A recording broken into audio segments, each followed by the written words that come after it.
Hi, welcome, Jemarc, to Moonlight Conversations. How are ya? I'm so fabulous. It's late where I'm at, but I'm gonna go get some good sleep after this. So I'm very excited. That's good. So, today we're talking about understanding healing from trauma. Mm. So, I understand you have interest in trauma recovery. So, what initially sparked your interest in that? Yeah, so I've been in this for 10 plus years now, and I've actually been Mhm. working professionally for the past half a decade as a trauma recovery coach and trauma educator and a wellness consultant. So I've had clients all over the globe, and it's Mhm. been wonderful. But what started it was out of undergrad in 2014, I was in an emotionally abusive relationship. And so that was kind of my intro to even understanding that, like, oh, I need therapy too. Because I'm non-binary, but I was raised as a boy. And so the stereotype is like boys don't need therapy, boys don't have like all the really gross stuff that leads to toxic masculinity, right? And Yes. so my ex had gaslit me into thinking I was the abusive one. Because again, the Oh, culture was like guys can't be abused. And I was like, oh, yes. so it must be me. I must be the problem. So I started going to therapy. And then when I started dating my spouse in 2015, they unfortunately got very sick and Mhm. they manifested um, fibromyalgia, which is a chronic pain condition, chronic fatigue Yes. syndrome, and POTS. And for the first 5 years of our relationship, I was a full-time caregiver. Uh-huh. And there'd be weeks at a time where they couldn't physically get out of bed. We had a bedside commode. I had to like hold them up while they used it and wipe them. I was doing all the care that a critical care nurse does without being a nurse. Mhm. And in 2018, they had actually almost lost the fight to suicide. And after that, it was a big wake-up call of like they had to make their healing their number one priority. And Yes. during that journey, we went and saw so many physicians. And they all said the same thing. We don't know what causes this. And also, this is the rest of your life now. Here are some pills. And so Um, at that point, we are like, great. So this is it. We're stuck. yes. And we had moved to Baltimore, Maryland, which is where some of Ezra's trauma came from.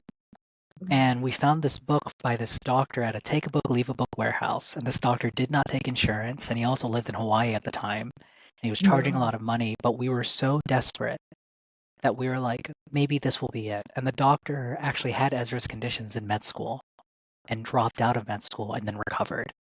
And so Uh, we took it was the literal definition of a leap of faith. And okay. what we found was Ezra's conditions were actually rooted in unhealed complex PTSD and PTSD. And Um, so from there, and after their attempt, we learned that it was actually possible through neuroplasticity, through neural rewiring, which mm, is a self-guided journey of shifting the neural pathways in the brain, that you could mm, actually heal trauma. And I so see. my spouse went from being barely ambulatory, triggered all the time, allostatic shutdown, to now they're about to go into their fourth year of med school. They do Um, yoga every day. They go on hikes on weekends. We sold the wow. bedside commode. We sold the wheelchair. We sold everything. And so witnessing their recovery then inspired me to do it for myself. I used to have CPTSD with an anxiety disorder, depression disorder, and type 2 bipolar disorder. I no longer have any of those conditions. And That's awesome. that is what transitioned into me suddenly teaching what I know to other people and doing it as a career, which wasn't on the vision board, honey. Like, I wanted to be an actress. I was like, put me on stage. I'm gonna be a Filipina Marvel hero. It's gonna be great. And I still want that. Like, I joke all the time that if like Yeah. Kevin Feige reaches out to me and is like, we want you to star in our next big Marvel movie, I'm gonna hit up all my clients and be like, listen, we're gonna take a pause. But I That's adore what I great. do. I'm actually going to be talking at That's, Harvard next month, so it's oh, exciting that's times. Yeah, great. thank you. Okay. So, just to give us a little background, Yeah. what or how would you define trauma in a way that resonates with like our broad audience? Oh my goddess. Yeah, And sorry, and just to follow up on that one, what are some common misconceptions about trauma that you encountered early on as well? fabulous. So first thing is this. Dr. Gabor Mate has this really great quote in his book, The Myth of Normal. And I'm going to paraphrase it because I don't have the exact quote at the top of my head. But the idea is that Mhm, trauma is not what happens to you, it is what happens inside of you as a result of what happens to you. That's trauma. So mhm. trauma isn't the event, it's how your brain responds to the event. Now, to make Okay, this understandable to your lovely audience, yes, trauma is that which keeps you in a state of reactivity that reduces your agency and keeps you from living authentically.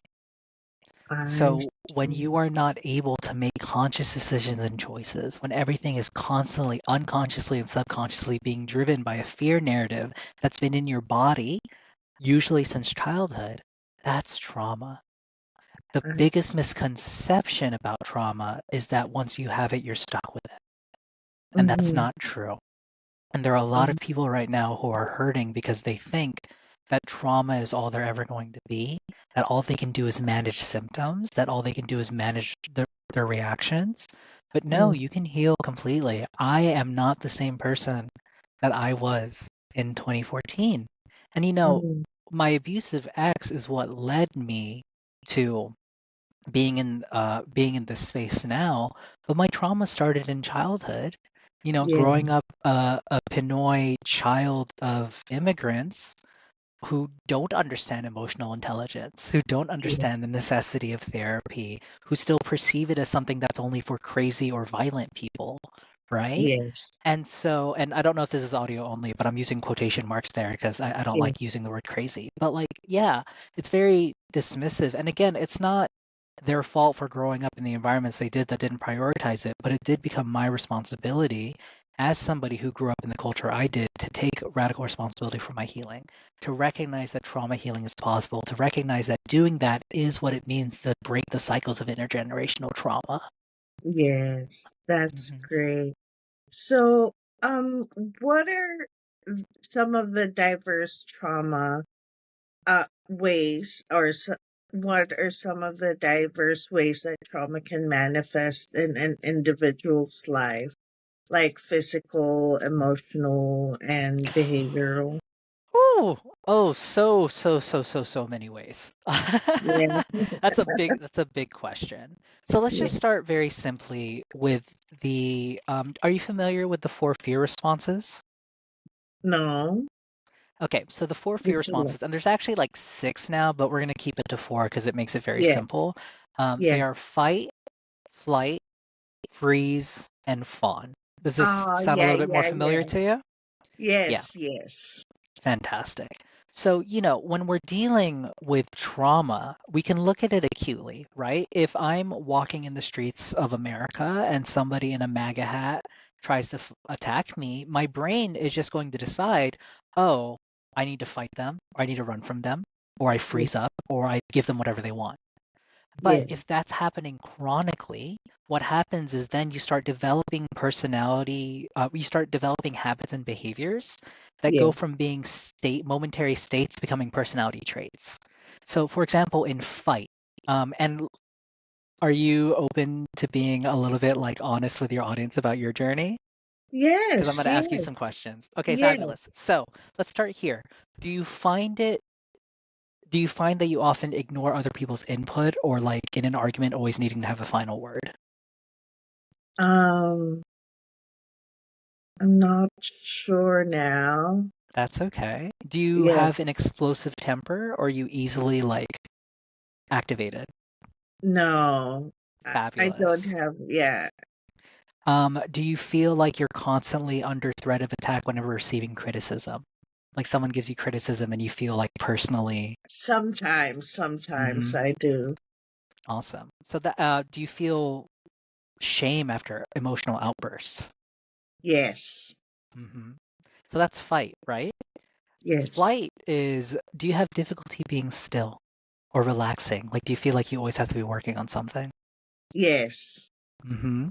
Or do you hyperfixate on achievements? Like, I need to get Yes. my Substack to a certain amount of subscribers. Yes, Hmm. yes. Do you micromanage projects? Yes. Yep. All Are you the constantly time. rushing from place to place? Yes. Multitasking? Mhm. When you are in relationships with people, either romantic or platonic, do you like abruptly end them when they start getting too serious? Yes, See, sometimes.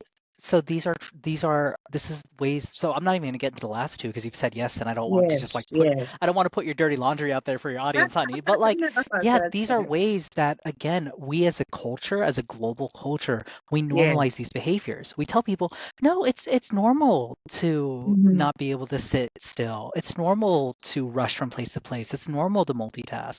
No, this is indicative of a culture that's normalized trauma to the extent that we're no longer taking radical responsibility. Everything I've described to you so Absolutely. far used to be me. Oh my God, Mhm. I was like, I need to have the final word. I would always argue and fight with people. I'd micromanage projects. I'd be rushing everywhere, doing all these things. Yeah. On the other side of healing, that's not me anymore. I can pause, I can breathe, I can take feedback. Yeah. Sometimes, if I do get activated, because there's still stuff that I'm working on as a human being, I can take Mhm. accountability and be like literally, they say that your partner is the best person for healing because they'll always trigger you because we Yeah. unconsciously date our parents. When my partner True. triggers me, 9 times out of 10, I'll say, not 10 out of 10. 9 times out of 10, I'll be like, I'm triggered right now. I need to go. Whereas Ah. my old version of myself would immediately be like, why would you say that? What are you saying? You don't believe me? You don't love Uh-huh. me? You don't care about me? You're going to Yeah. leave me? Like all of those things. So we began to realize the ways in which we are holding ourselves back from our fullest potential, not consciously, but because we are playing out trauma narratives from our childhood that we haven't healed. Oh, Hmm. that's really, really interesting. Hmm. So, um, can you explain the difference? I understand that there's different types of trauma. Do Yeah. you want to go through those with us, please? Yeah, so there's not different in terms of like 50 billion types, right? Yeah. We can easily distill it down to two types of trauma. There's Yes. big T trauma and small T trauma. Oh, I didn't That's know it. that. Yeah. Yeah. So and the way we're describing it isn't a matter of qualification. It's all trauma.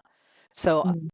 I hesitate from saying it only because some people are like, well, you only have small T trauma. I have big T trauma, so my trauma is worse than yours. We can't qualify it like that. That's not what it is.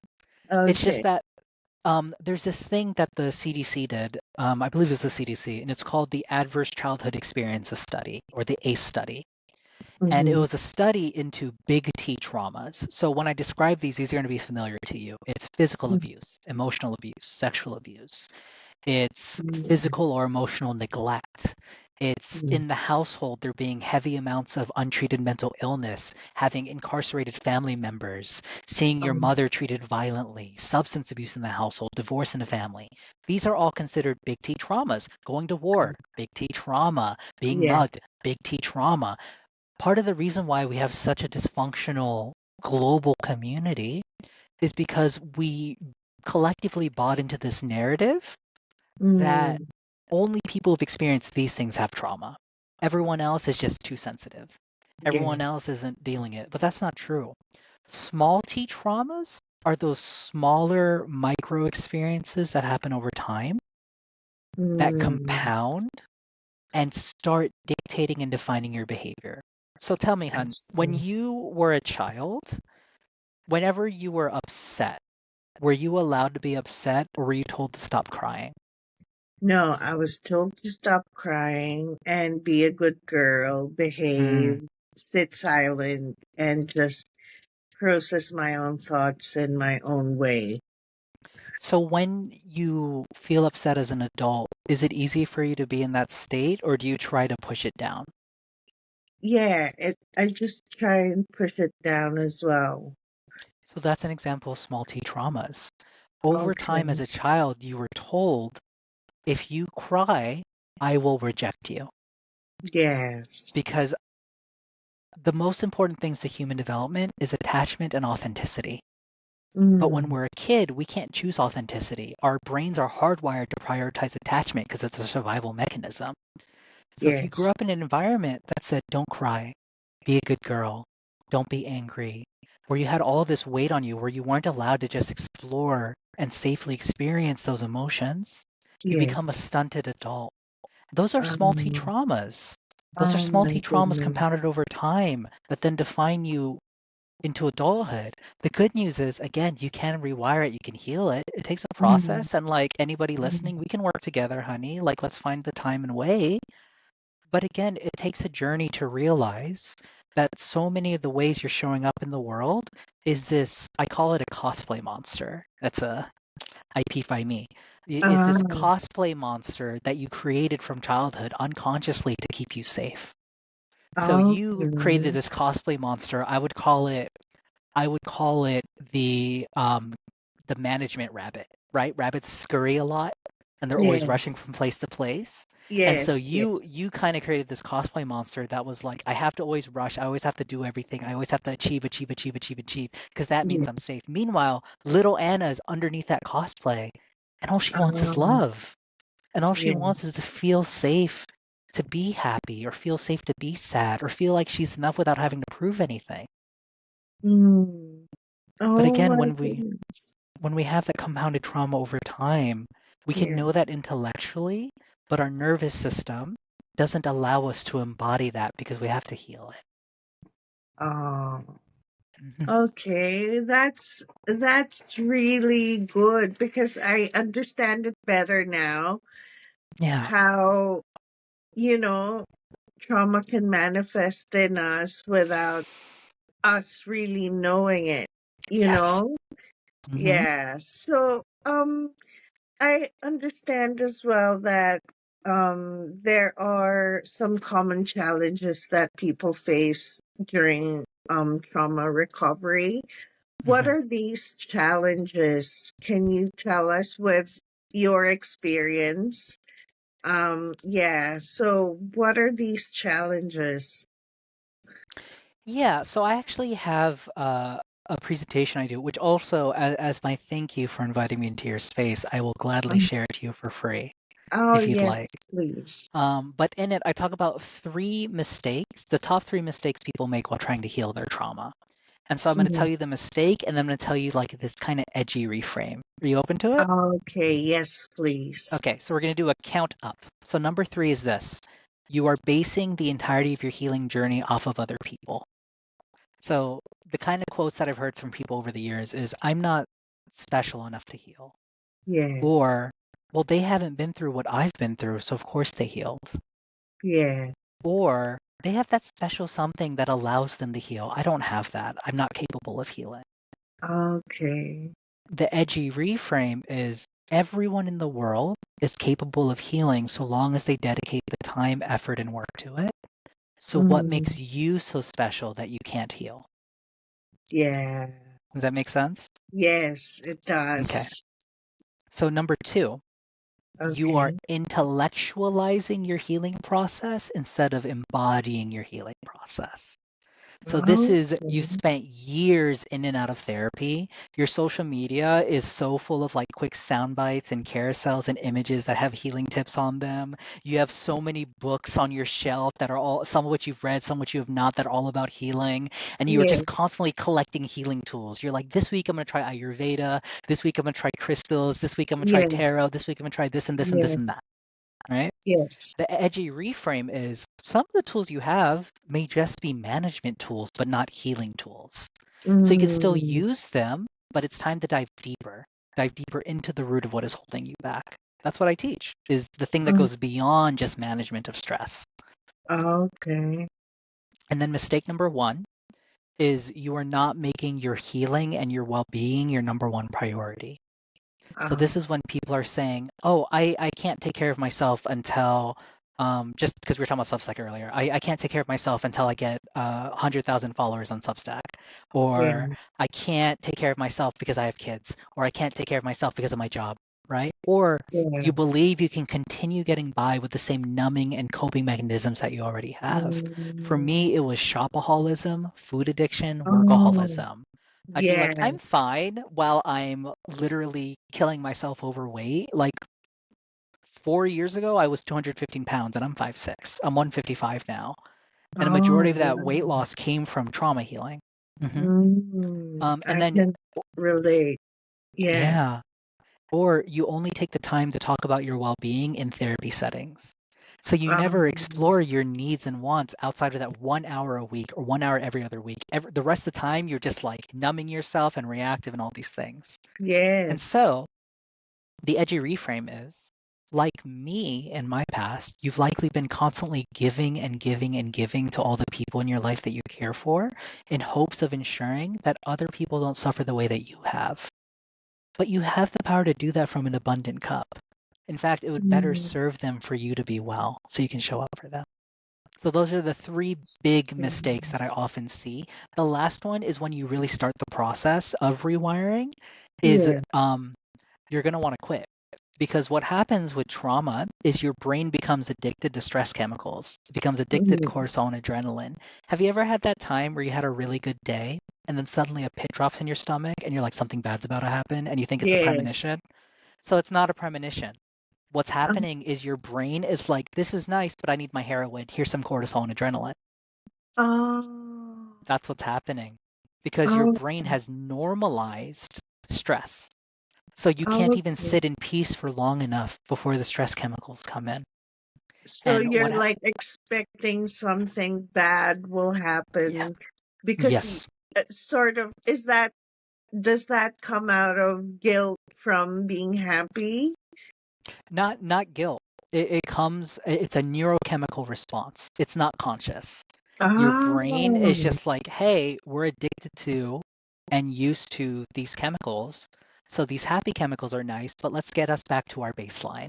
And unfortunately, the baseline is stress and chaos. So okay. that's the issue. And here's the thing. I What see. happens to most people when they try to get off an addiction? Mm, They go through withdrawal. So mm, one of the biggest things that I do in my role as a trauma coach is before I hop on with anyone, before we start the process, I tell them at some point you're going to feel worse. At some point, your symptoms are going to get more intense. At some point, you might even get okay. different new symptoms.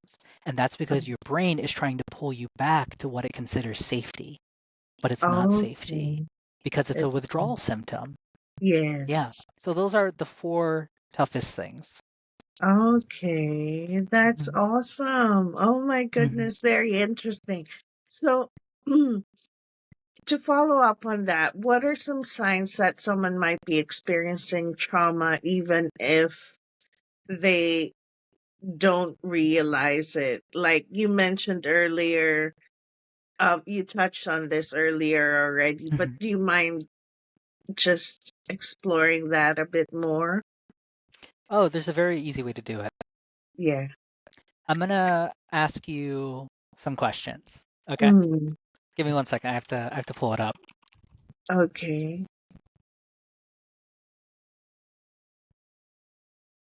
Like this is the document. Okay, perfect. So literally all you have to do is say yes or no to these questions. You ready? Okay. Yeah. Okay, and this is for everyone listening, this is an example. I'm not trying to put Anna on blast. It's just always Yes. easier to Yes. demonstrate. Yes. Do you consent? Is this okay for you? Yes. Yes. Awesome. We love consent. Okay. I feel safe and secure in experiencing and expressing any difficult emotions. Yes.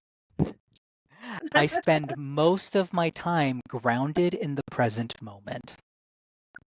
No. I choose how I want to present myself to the world without worrying about what others think. No. My enjoyment of hobbies, pop culture, or experiences isn't limited or controlled by other people's opinions. Yes. I share my opinions openly and not harmfully. Yes. I courageously pursue my passions. Yes. I do things because I choose to not because I feel like I have no choice. Um, no, I know how to healthily express and experience anger. no, I start and accomplish tasks and goals easily. no, I joyously take up space in any environment instead of shrinking myself. not really. I live a life that serves me and serves others. I hope so, yes. I embody a life where I don't spiral when I fail, but instead treat them as lessons. Mm, yes. I feel content regardless of what's happening around me. No, I can easily identify how I feel in the present moment. no, I can easily recall what I did during the last week or even the last month. no. My relationships are built on a foundation of love, trust, and openness. Yes. My nervous system is well regulated, and I am not living in a state of hypervigilance or freeze. No. Creativity comes easily to me. Um, no. So, these questions are something I invented. I call it the authenticity audit. Okay. Authenticity is not, and I'm like a millennial girly, so like Mm. authenticity isn't like emo isn't dead, mom. It's not that. It's answering yes to all these questions. Because when you answer Okay. yes to these questions, what it's saying is I'm living a life that's responsive. I'm living a life that's mindfully present. I'm living a life where I am able to be however I am in the moment. And I'm Oh, living a life where I know who I am. Who am I is the scariest question for people with trauma. Because to ask yes. somebody that is to confront them with the reality that they have been living their life off a script that they've had since they were a child. They never let the script be rewritten, and they've been living in that state for years of their life. Okay. So, So anyone does listening, if you answered no, message your girl. Let's chat. so, so does that mean, yeah, having said that, I mean, does that mean that if you answer no to any of these questions, even just one, does that mean that you're likely to have trauma? Even just one is a tough call. I would say Mm, if you answer no, and again, part of it too is that we're not always the most honest with ourselves. So that's mm, part of the difficulty. I could hear some hesitation and trepidation in your voice while you're responding, right? yes. So there's that kind of Yes. like where we want to be versus where we are. Um, Yes. when you really know, there's this kind of like, let me put it this way. If you knew, you wouldn't be asking. Does that make sense? Yeah. Yeah, yeah. Okay. Mm-hmm. All right. Thank you. So, You're welcome.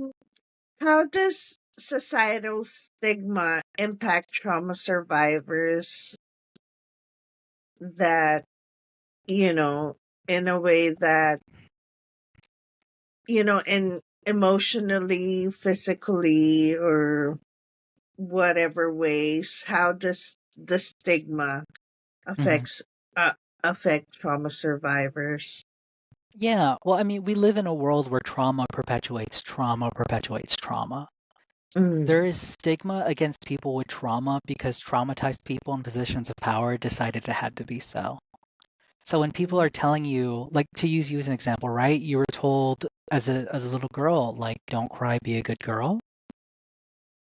So did you ever see your parents cry? Or were they conditioned to not do that? Does that make sense? So it's again just this I cut out a oh, bit. It just cut out a okay. bit. Yeah, sorry. Do you mind just telling us that again? Yeah, so we live in a world where trauma perpetuates trauma perpetuates trauma. Mm, The stigma against trauma is because people living with trauma are unwilling to confront their own insecurities, are willing to confront their own trauma, are unwilling to confront their own pain. And so by telling other people to push it down, they're validating their own journey and experience. Oh, In the same way where some of my client base are people recovering from addiction.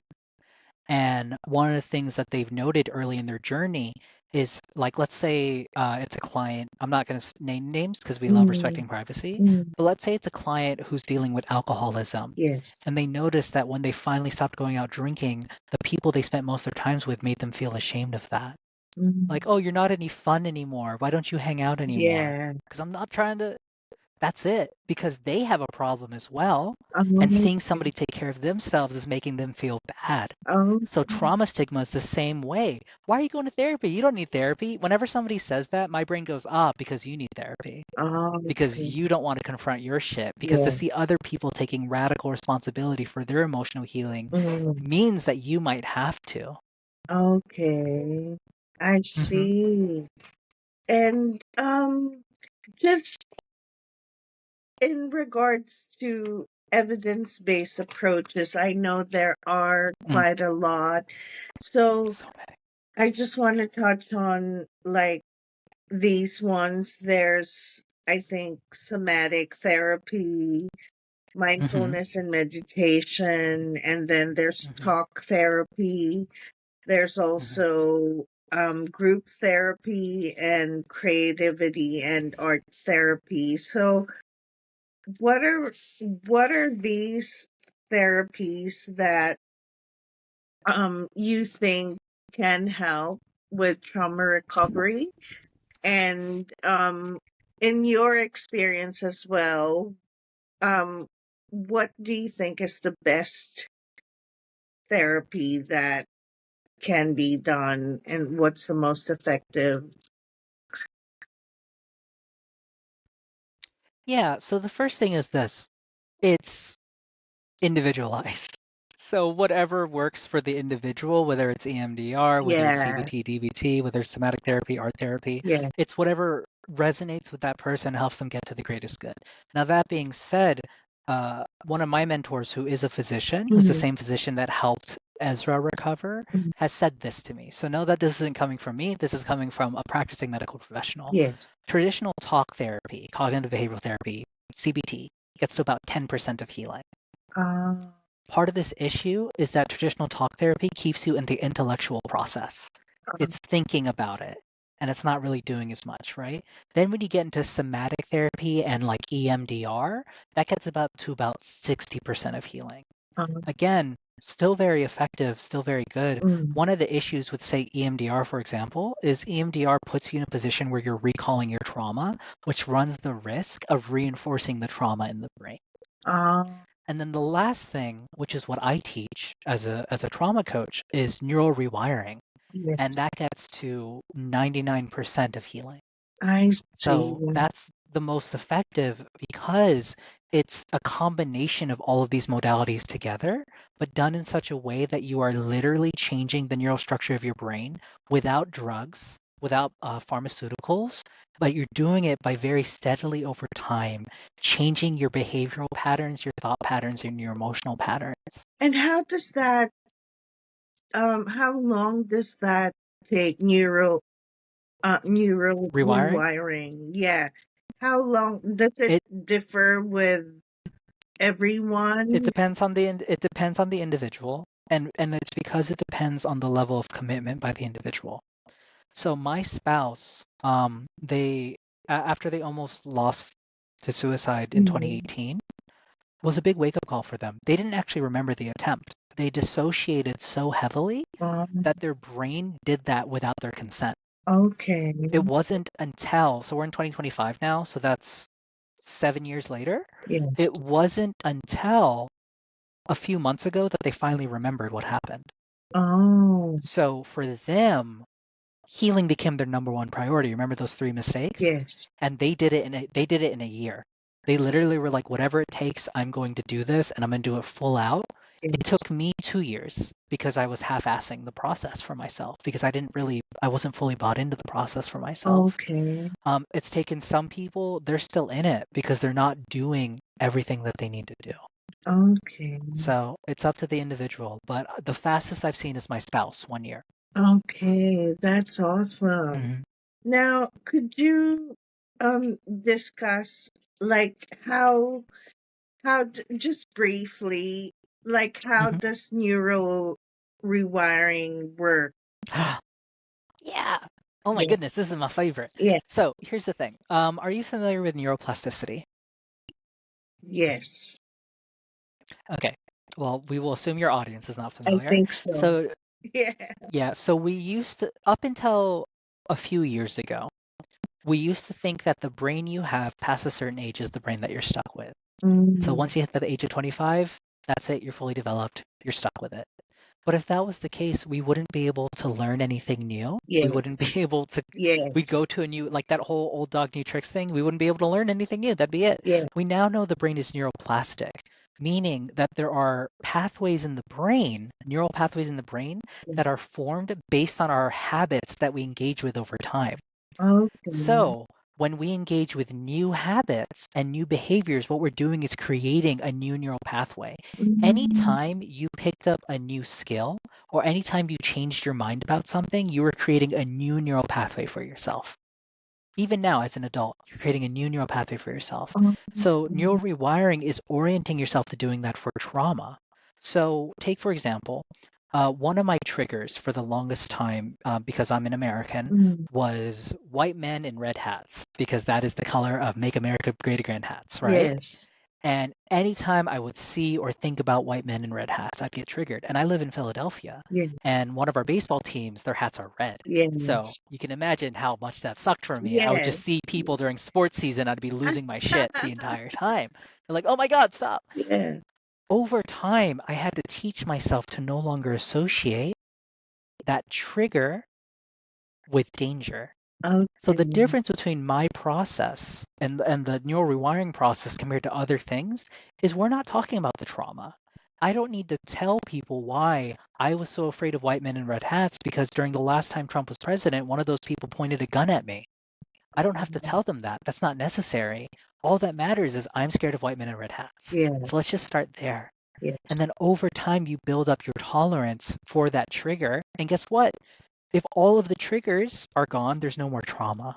I So that's the see. idea. Okay. And you do that for all of your triggers. And Okay. it's usually a long list. Yes. Yes. That's right. Hmm. Okay.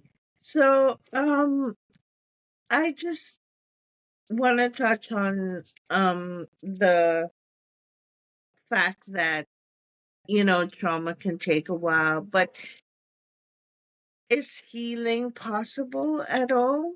Yes. Yeah, Period. period. Yes. 1,000%. It is possible, but it is also an ongoing process. Okay. So that's why I say neurowiring 99% of healing. And here's the reason why. When you're dealing with trauma over time, your brain will put things in categories and will limit what you have access to. So as you heal, you'll start getting memories back, but Okay. that's good memories and bad memories. So Um, over time, you'll begin realizing, oh, there's more work to be done. There's more work to be done. mm, Every every day, or not every day, but mm. like, every so often there's suddenly something that like upsets me. And I'm like, oh, hello, teacher. I call my triggers teachers. I'm like, hello, teacher. Here's Ah, something else for me to work on. Okay, okay. this is an ongoing process. The Mm. the the biggest fault anybody can say is that healing is a destination. It's not, it is the journey. Oh, yeah, yeah, Now, there are degrees to it. So I don't want anyone to think like I'm always healing, so I don't have to take accountability. That's not it. yeah. There are ways you can progress. Again, this version of me is not the same version I was the first time Trump was president. That Mhm. version of me was angry, was resentful, was fearful, was not okay, and like burned a lot of bridges and hurt a lot of people I cared about because I was so lost in my hurt, my anger, and my pain. So in terms of healing, yeah, I'm not that person anymore. But there's still stuff I can work on. There's still places to grow and become the best me I can be and remember that like Yeah, who I am is an experience. yeah. So, yeah. That's great. So, how can individuals reclaim their sense of agency and empowerment after trauma? and what are some of the key messages that you have for trauma Mm. survivors? So reclaiming agency, and what was the second word after agency? Empowerment. And empowerment, healing your trauma. That is how you reclaim agency. Mm, Remember, we don't have agency so long as trauma is dictating and ruling our life. Because when you're in reactivity, you're not choosing. Your nervous system is choosing for you. So that's the first part. My message for trauma survivors is this, and it's going to be edgy, um, but know that I say it with the deepest love and as somebody who's been there. yeah. You are not responsible for what happened to you. Period. You are Mm, not responsible for what happened to you. You are responsible for what you do with it. I So see. nobody is coming to save you. Yeah. You have to save yourself. You have to say, holy shit, I just listened to this cutie on this wonderful podcast that I love listening to, Mm, and they know their shit, and I'm going to reach out so that I can work on myself. yeah. Because no one's going to do it. Even for me, if anyone works with me, I tell them, like, look, I'm not here to save you. I can't. I Yeah. can offer guidance, I can offer support, I can offer tools, I can offer accountability, Yes. but you have to be the one to make the choice every day to choose you. You True. have to be the one to make the choice every day to choose healing. You have to be the one to make the choice every day to do the difficult thing. True. Because as painful as trauma is, it is easier to do, to be in that state, than it is to heal that state. So yeah. Okay. Can you just repeat that for us? I love that. Oh my goddess, I channel everything. I already forgot what I said. Let me see. Hold on. You you you are not responsible for what happened to you, but you are responsible for what you do with it. You are responsible for healing yourself and responsible for doing the work. And nobody is going to save you. You have to save yourself. You have to be your own superhero. Yeah. Again, that doesn't mean you don't rely on people. That doesn't mean you don't ask for help. Even Yes. Superman asked for help from the Yeah. Justice League, right? Yeah. So we do ask for help where we need it, but you are the one who has to make the choice every day to choose you, to choose healing, to choose the hard thing. And healing Um, is the hard thing. yeah. Because as you heal, guess what? Some of those people in your life, you're going to lose them because they're not actually meant for that version of you that's healed. Yeah. And that's scary, but you're also making room for the people who are meant to be around you. And that's wonderful. That's Yeah. awesome. Now, you say that, trauma should be kept in the past and that whatever you do moving forward is what's important, what you do with that trauma. Is that what you're saying? What I'm saying is that the event that made your brain traumatized wasn't your fault. Mm, So whatever traumatized you wasn't your fault. But you have to be responsible for your own healing. yeah. And and that even comes with accepting that the people who hurt you may never make up for hurting you, which Um, is hard. It's mm, hard to be like, because I know for me a big portion of my journey, and for so many people I've worked with, it's like I can't heal until they apologize. It's mm. like, okay, well then they're winning. Yeah. Like, and also the version of them that hurt you doesn't exist anymore because Yeah. we're always changing. Yeah. So this person that's been living rent free in your mind for 10, 20, 30, 40, 50 years, they're gone now. Yeah. But you're still living as if they have control over you. Okay. Mhm. I see. So, um, with trauma, how do you measure healing or trauma recovery? Mm. Yeah. So in my industry, the wellness industry, one Mm, of the things that really frustrates me, and probably why I don't work with as many people as I could because I don't play this game, mm, is you'll see a lot of people on the internet be like, come and do my wild out your spirit course and mm, you'll manifest that dream job and you'll become a billionaire and you'll yeah. get the best relationship and have the best sex and all. I hate that. Now, here's the thing. If healing was measured by your blessings, Yes. then we would have celebrities who are actually healthy. Ah, But we don't. They have yeah. all the money and all the riches and all the fame and Yeah. all the acclaim, and there's so many times you hear like, oh my God, they had deep addiction issues, or Yes. oh my God, they did this abusive thing. So Yeah. like clearly that's not it. No, healing is measured by your ability to be responsive instead of reactive in times of crisis. That's it. So Oh, if you are somebody who often finds yourself in conflict with your partner, mm, and then one day, consistently, not just once, but consistently, you're suddenly able to be like, whoa, I'm triggered right now. Let me take a moment. oh, Let me breathe. Let me come back to responsiveness. That's a sign of healing. That's a sign of trauma healing. I If you have things that you've been avoiding because they always trigger you, and then one day they're not triggering you anymore, that's a sign of healing. see. Yeah, So it's not about, I can't promise anyone who promises this, and I know quite a few of them, and I think it's incredibly unethical. I can't promise anybody that you're going to have your dream life after doing this work. What I can say though is that you'll be able to make better choices that may contribute to it because you're no longer being ruled by reactivity. You're no longer going to be like shut down by the anxiety of like, I hope people like this thing that I'm making, yeah, because you're just going to be in this pure energy of creation for yourself. I So yeah. see. Oh my Hmm. goodness, that's beautiful. Oh my goodness. Now, what are some of the final words of encouragement that you have for those on their trauma recovery journey? You are not alone, and it is possible to heal. Mm, And it's so crucial and so important for your journey to believe that that is possible for you. okay. And the possibility can start right now.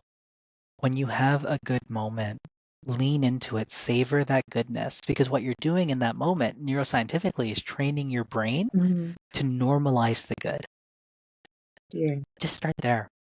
You can't shame yourself into healing. So you need to forgive yourself. And forgiveness is give up the desire to punish. So maybe it's better to say you need to stop punishing yourself for the ways you've caused harm, because all of that is doing is keeping you in the state of causing harm.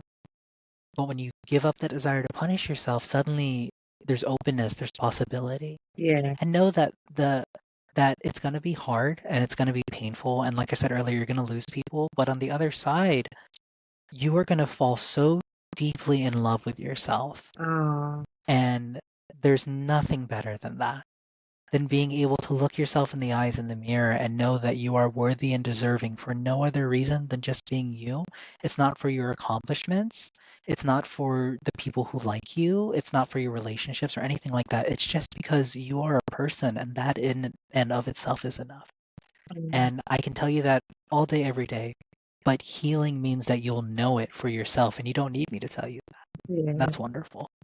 that's wonderful. And that's something to look forward to, isn't it? Hmm. Yeah. Oh yeah, honey. Like if we want to get like silly, I check myself out in the mirror all the time now. I'm like, whoo, she is so hot. I was checking myself out in this video camera. Like I'm a little vain. I'm like, hey girl. Like, yeah, absolutely. You're so funny. I'm so happy to be talking with you. Now, where can you oh, sorry, where can our listeners or viewers find more information about you and your work?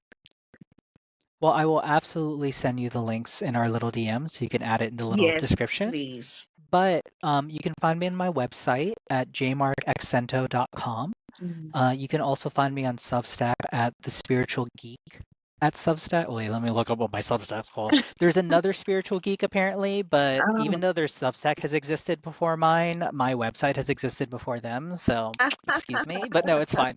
But my my website is called spiritualgeek.substack.com. Yes. And then you can find me on Instagram at Jemarc Axinto. And yeah, come through. I will say my website blog is more wellness tips. Mm, My Substack is I have ADHD and I'm very mm, neurodivergent, and I like writing about wellness through pop culture.